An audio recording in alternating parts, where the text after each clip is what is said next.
about to hear is true. Only the names have been changed to protect the innocent. Fatima Cigarettes, best of all long cigarettes, brings you Dragnet.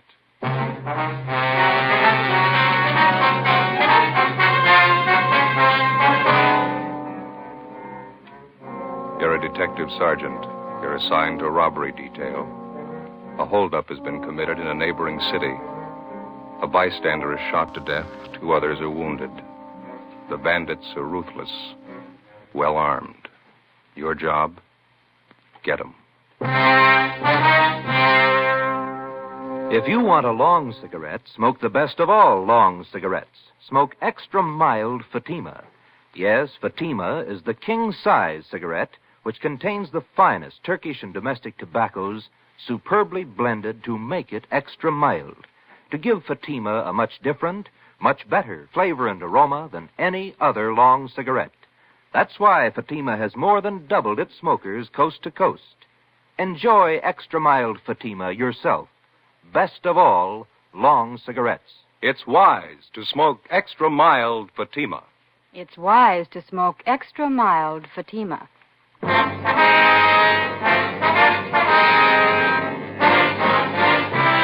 Dragnet, the documented drama of an actual crime. For the next 30 minutes, in cooperation with the Los Angeles Police Department, you will travel step by step on the side of the law through an actual case from official police files. From beginning to end, from crime to punishment, Dragnet is the story of your police force in action. It was Tuesday, October 6th. It was cool in Los Angeles. We were working a day watch out of robbery detail. My partner's Ben Romero. The boss is Captain Ed Walker. My name's Friday. I was on the way back from Calvary Cemetery. It was 11:45 a.m. when I got to room 27A. Robbery detail. No, it's all right. Joe, how'd the funeral go? Pretty good turnout. Sure sorry I couldn't make it. Well, one of us had to be in court. Yeah. A lot of the boys out there, huh? Yeah. Martin had a lot of friends. He was a good cop. You see his wife? Yeah. Wife took it hard again. Pretty hard, yeah. Are you about ready for lunch? Better make up the logbook first, man. We're a little behind. Yeah, all right. Hi, Stu. Ben, what's with you? Oh, same old thing. Say, what's the DR number on that job we handled yesterday?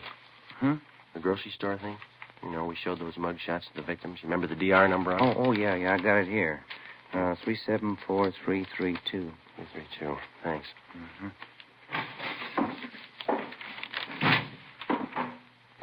Yes, sir? My name's Frank Cheney. Just been paroled from Folsom. Can you tell me where I registered? Yeah. I'll get one of the men from the rehabilitation detail. He'll take care of it. Okay, thanks. Excuse me, Ben. Oh, yeah. Bossberg. Johnny Bossberg? Yeah. Got a minute? Something for you here. I'll be right there. Did you contact the witnesses in this report here? Let me see. This one. What do you got? Oh, yeah, I took Fellow care of was it. at the desk once the registers next time. Okay. Excuse me, Romero.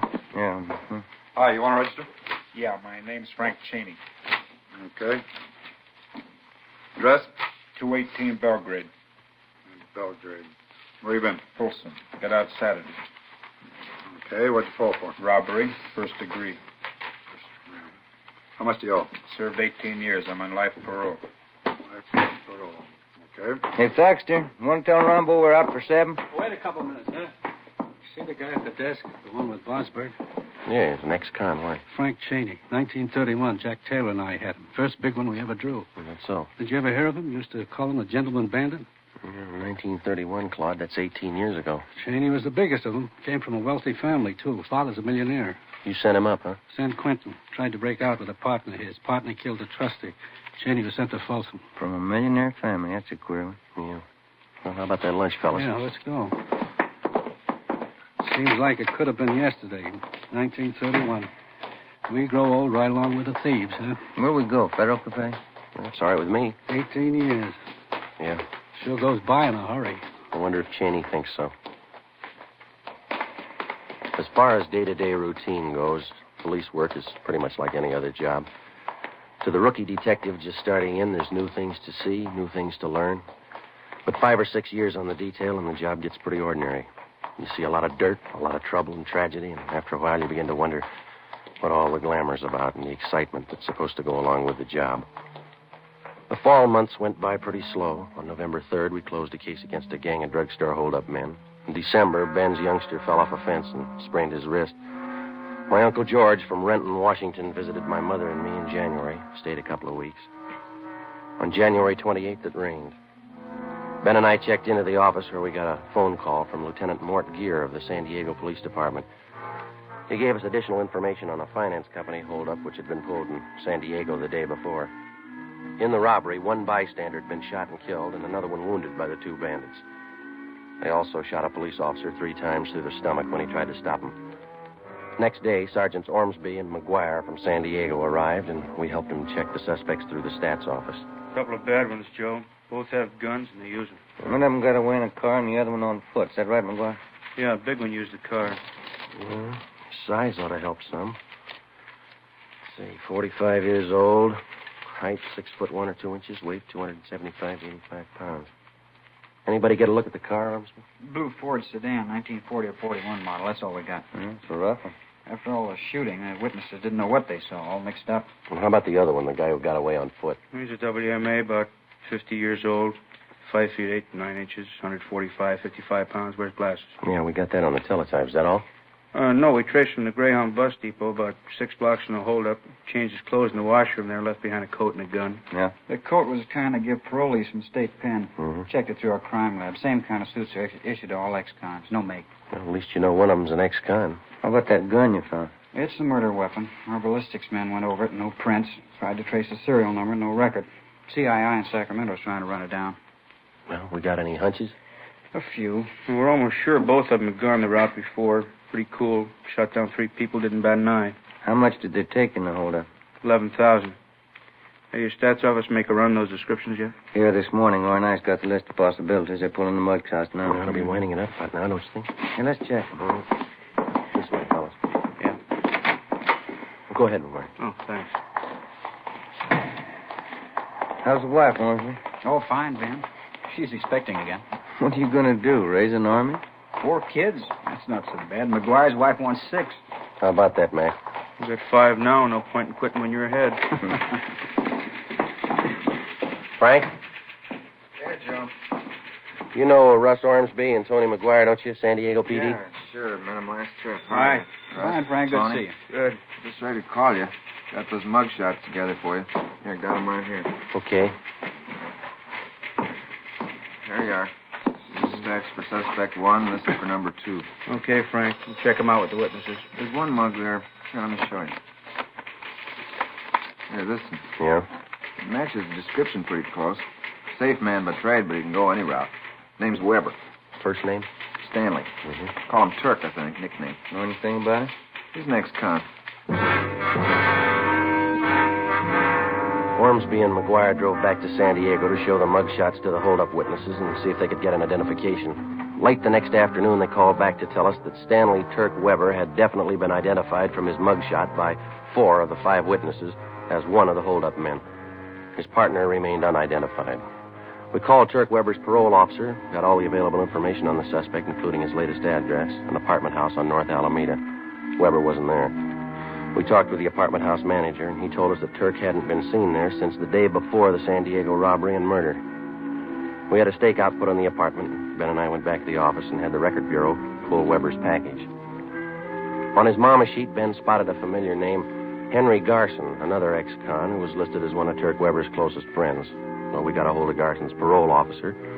He told us Garson had had his parole transferred to San Diego, where he disappeared 2 weeks before he was wanted for violation of parole. We tried to check Weber through his relatives, but couldn't find any. But Henry Garson's report showed that he had a brother, Al, who ran a dry cleaning shop down in Seal Beach. He had no criminal record. The next morning, we drove down to see him. Yeah, Henry came around last July. It's the last time I saw him. I wanted to borrow my car. You got any idea where he might be now? No. You're his brother. I don't know where he is. That's the truth. I don't want to know where he is. Was anyone with him when he came to see you last? No. You know who his friends are? Friends? No. Would you look at these pictures, please, see if you can identify any of them? All right, just...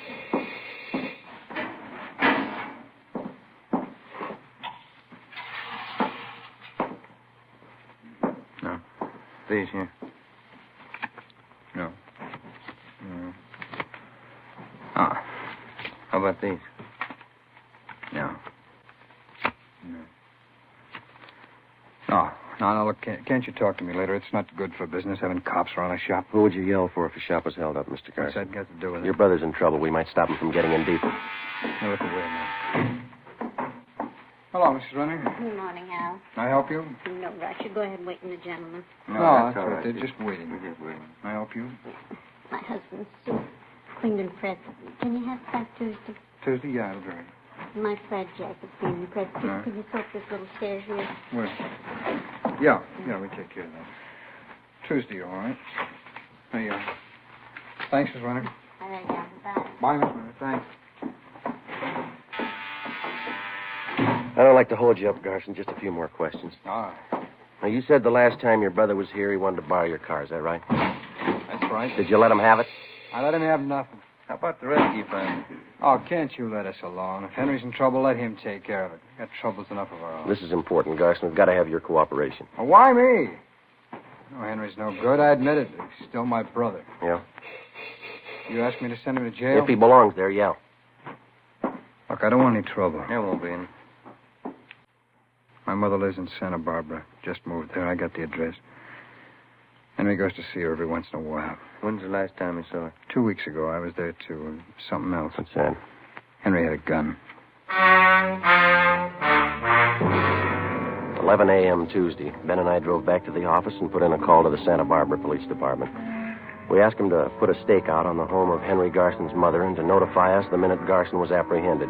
We contacted San Diego and told them what we'd found out. After that, we doubled back on Turk Weber. From one of our informants, we heard that Weber and Garson had gone into some kind of a business together. For a bankroll, they'd succeeded in getting a loan from the Second National Bank out in Glendale. 1 p.m. We drove out and checked with the manager of the bank's loan department, Mr. Peabody. Here we are, officers. Stanley T. Weber, Henry Garson. Loan papers were signed over a month ago. What kind of a loan was it, Peabody? Business loan. Garson Weber came in with another man. They talked to our manager, Mr. Ascot. Excuse me. Yeah. What business are they in? Trucking concern. They wanted the money to buy equipment, more trucks. How much money did they borrow? $4,500, usual terms. I guess you inquired into their background. Oh, yes, their whole financial background. Did you know that Garson and Weber are both ex-convicts? I beg your pardon? I said, did you know that both of them are ex-convicts? You sure you haven't made a mistake? Henry Garson, Stanley T. Weber? Yeah, that's right. What'd they offer for collateral? Well, they had some of their equipment, 2 trucks, and of course there was the cosigner. Who was that? The name's right here on the loan papers. Let's see. Right here. Cosigner, Frank Cheney.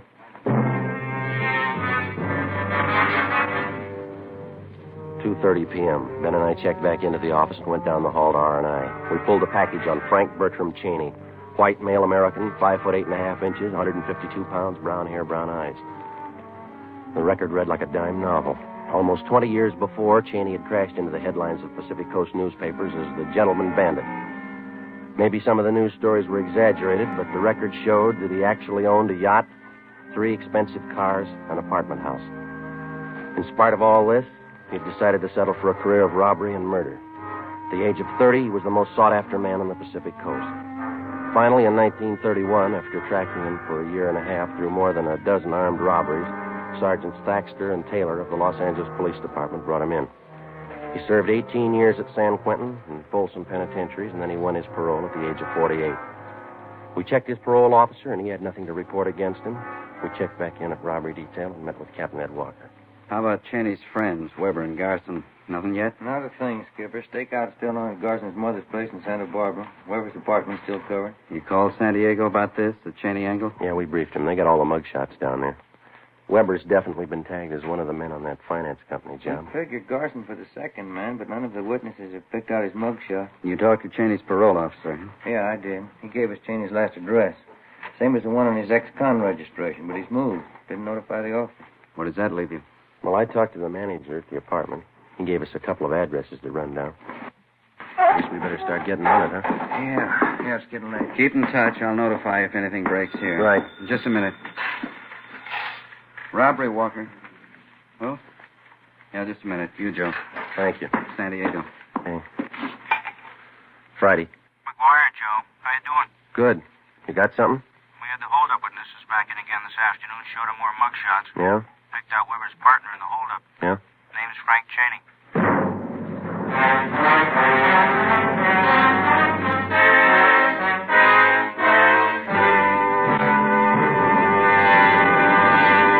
You are listening to Dragnet, the case history of a police investigation presented in the public interest by Fatima Cigarettes. If you smoke a long cigarette, it will be in your interest to listen to a typical case history of a Fatima smoker. It's the case of Lee Silver, general assignment reporter on one of New York's greatest newspapers. You'll see his picture in leading magazines this week. And here is his actual signed statement. When you have to meet a news deadline, you work at a fast pace, smoke at a fast pace. That's why I smoke Fatima. They're extra mild. In my opinion, it's wise to smoke extra mild Fatima. And more smokers are discovering this every day. Actual figures show Fatima has more than doubled its smokers coast to coast. So enjoy extra mild Fatima yourself. The king-size cigarette, which contains the finest Turkish and domestic tobaccos, superbly blended to make it extra mild. You will prefer Fatima's much different, much better flavor and aroma. You will agree. It's wise to smoke extra mild Fatima. It's wise to smoke extra mild Fatima. The best of all long cigarettes.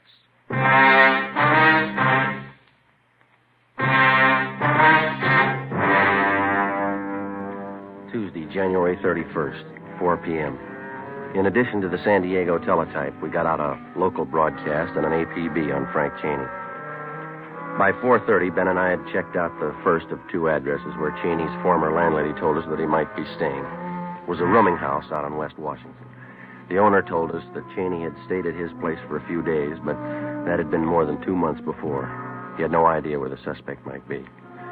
We then drove to the second address. It was an apartment house on West Stanford near Slauson. Manager's name was Mrs. Pritchard. Why, yes, I believe Mr. and Mrs. Cheney are home. They've been in all day. Which apartment are they in, ma'am? Number 7, straight down the hall on your right. Thank you. They may be having dinner now. Are they expecting you? Be all right, ma'am. Thank you.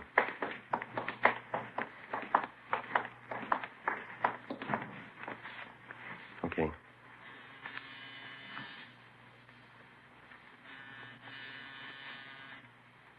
How about the door? It's open. Come on. The apartment was deserted. We checked the bedroom and the kitchen. There were obvious signs of a fast getaway.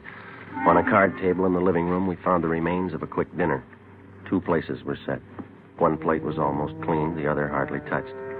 The coffee on the stove was still lukewarm.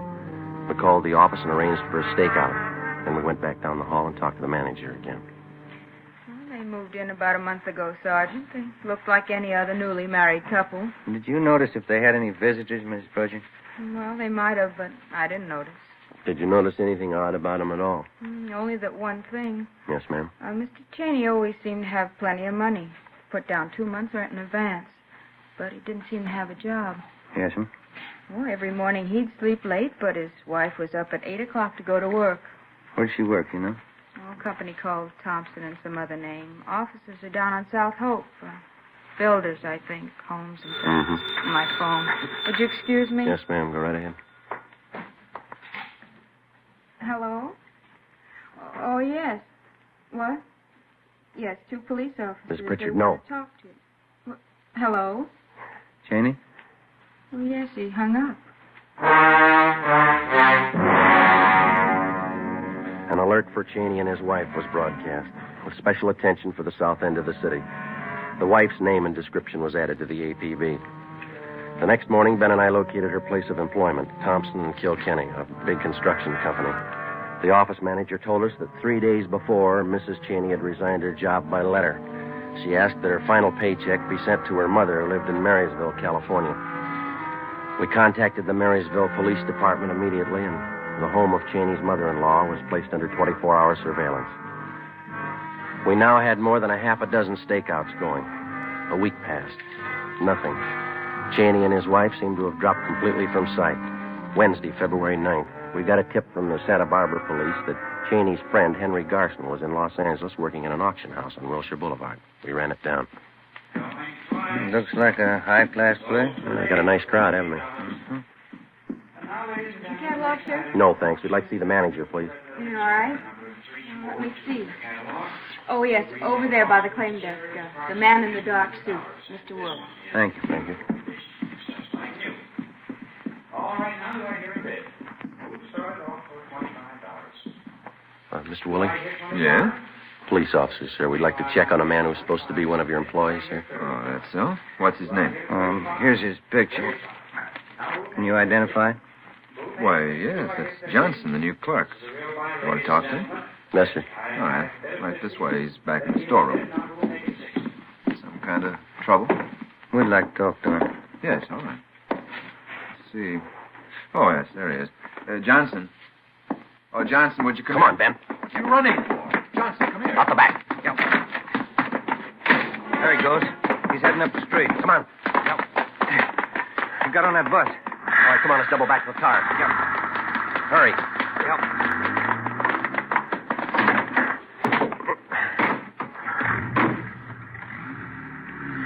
You see the bus? Yeah. Come on, move it. Yep. All right, hit the siren.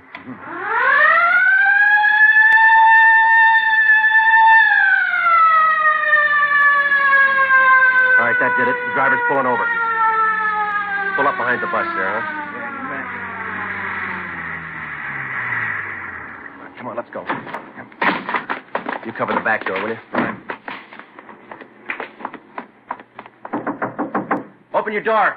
What's the matter? Police officers want to check your passengers. Open that rear door right away. Yes, sir. All right, Garson, get off. I'm getting off. Coming at you, Joe. Getting off, copper. Make a hole. Drop it, Garson. He's got a gun. I said I'm getting off. Right, you let's drop it. Come on.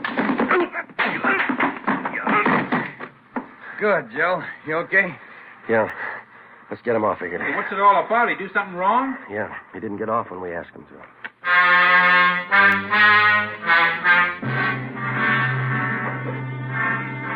9 p.m. Wednesday.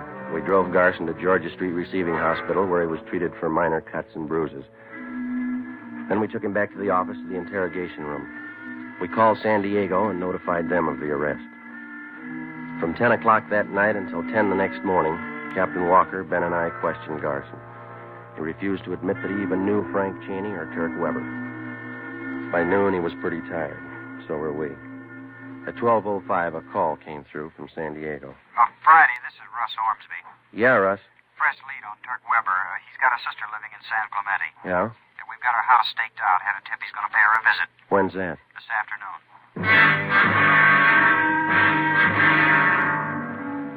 3:15 p.m.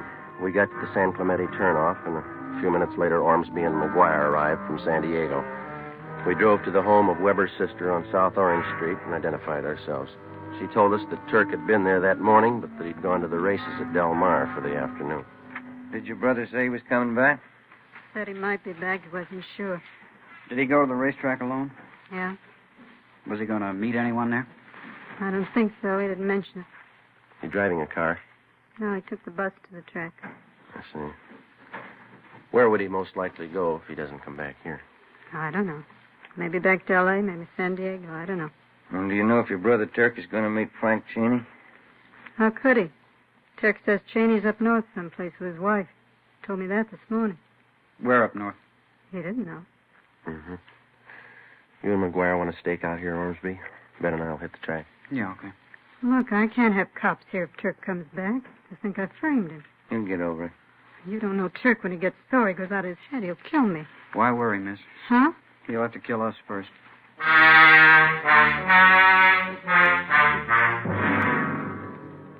3:45 p.m. Ben and I left Weber's sister's house and drove down to the racetrack at Del Mar. We got there just at the start of the 7th race. We had no idea whether the suspect was still there or not. We alerted the security police, gave them mug shots of Weber. Then we went to the public address booth in the clubhouse and talked to the man in charge. A few minutes later, the trap for Weber was set. Mr. Stanley T. Weber, please come to the public address booth. Emergency phone call. Mr. Stanley T. Weber, please come to the public address booth. We waited. Ben stationed at a vantage point on one side of the booth, me on the other. Minutes passed. Weber didn't show.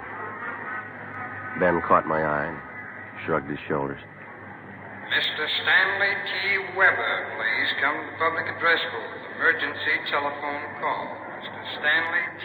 Weber, please come to the public address booth. The announcer was barely finished when I saw Ben motioning. I looked and saw a large man heading up the cement ramp. When he got to the top, he turned to his right and headed straight for the public address booth. It was Turk Weber. Hold it right there, Weber. Police officers, get your hands up. What is this? You lousy cops, I'll have you busted for this. Save it, Weber. Get your hands up. Who tipped you? What difference does it make? Stand still. You'll never get him. You'll never get him in 20 years. Never get who? You know who. Cheney. He's too smart for you. You'll never get him, not in 20 years. All right, we got you, Weber. Shake him, Ben. I'll shake you, cop. Watch it, Ben. Let go. I'll kill you. I'll kill you. All right. That's it. He's sure a big package. Yeah. What's that over there? Did that fall out of his pocket? Like a tip sheet. Yeah. Yeah. Blue Boys Peerless Selection for Thursday. Price $1. Let me look at that a minute, can I? Best picks. You can't lose. This is your lucky day. What's it prove? He ought to get his $1 back.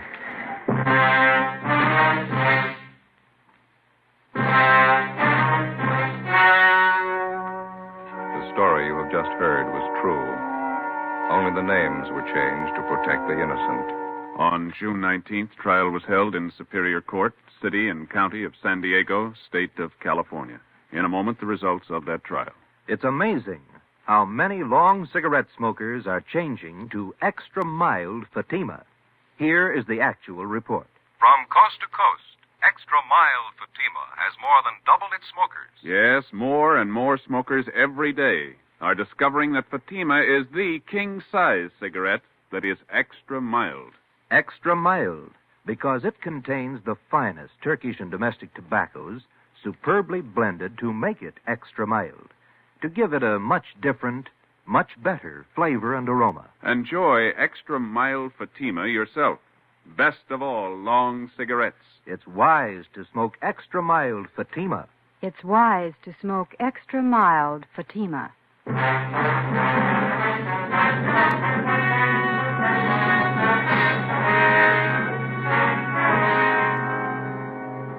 After identifying Frank Cheney as the man who did the shooting in the San Diego holdup and murder, Stanley T. Weber was tried and convicted of participation in the robbery and received a sentence of life imprisonment. Henry Garson was cleared of any complicity in the holdup killing, but he was returned to prison for violation of parole and for several burglaries in San Diego and Los Angeles. Both men are now serving their terms in the state penitentiary. Next week, Frank Cheney, the Gentleman Bandit, Part 2.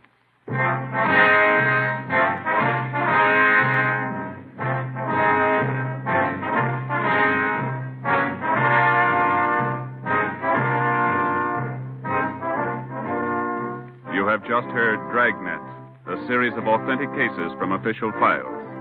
Technical advice for Dragnet comes from the Office of Chief of Police W.A. Wharton, Los Angeles Police Department.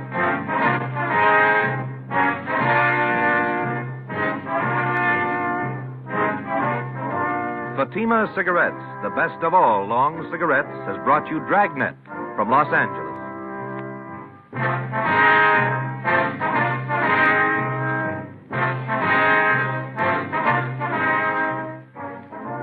Next, Sarah's Private Caper with comedian Sarah Berner on NBC.